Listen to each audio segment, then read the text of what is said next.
Hi friend, பன்னீர் butter masala எப்படி செய்கிறதுன்னு பார்க்கலாம். வானலில் கொஞ்சம் பட்டர் போட்டுக்கலாம், எண்ணெய் கொஞ்சம் ஊற்றிக்கலாம்.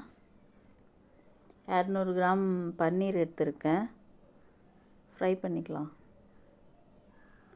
லைட்டாக கலர் சேஞ்ச் ஆனோன்னா எடுத்துருங்க.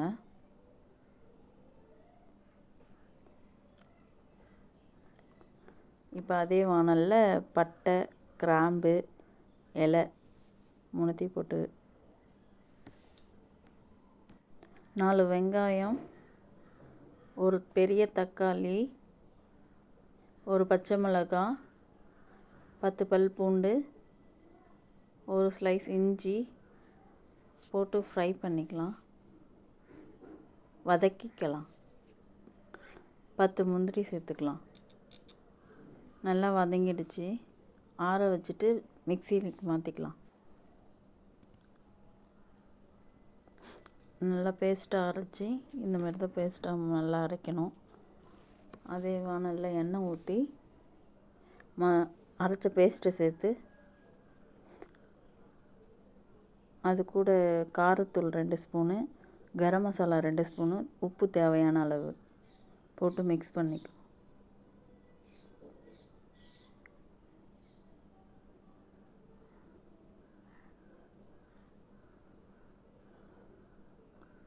மசாலா வாசனை போகிற வரைக்கும் வதக்கிங்க.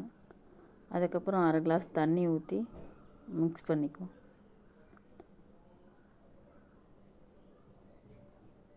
நல்லா கொதித்து வந்த பிறகு பன்னீரை சேர்த்துக்கலாம்.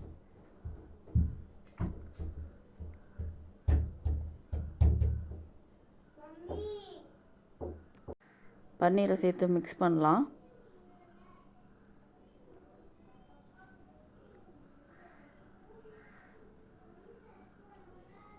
கொஞ்சோண்டு தேங்காய் பால் சேர்த்துக்கலாம், கெட்டியான தேங்காய் பால். தேங்காய் பால் இல்லாமலும் செய்யலாம். எங்கள் வீட்டில் சின்ன பசங்க இருக்கிறதுனால நான் தேங்காய் பால் சேர்த்துக்கிறேன். கொஞ்சமாக கஸ்தூரி மேத்தி எடுத்து கையால் க்ரஷ் பண்ணி போட்டுக்கலாம். நல்லா ஃப்ளேவரபுளாக இருக்கும்.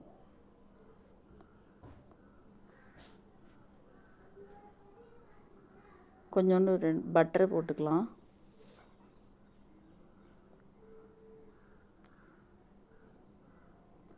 அவ்வளோதான் ஃப்ரெண்ட்ஸ், பன்னீர் பட்டர் மசாலா ரெடி. இந்த வீடியோ உங்களுக்கு பிடிச்சிருந்தா லைக் பண்ணுங்கள், கமெண்ட் பண்ணுங்கள், சப்ஸ்கிரைப் பண்ணுங்கள். Thank you friend.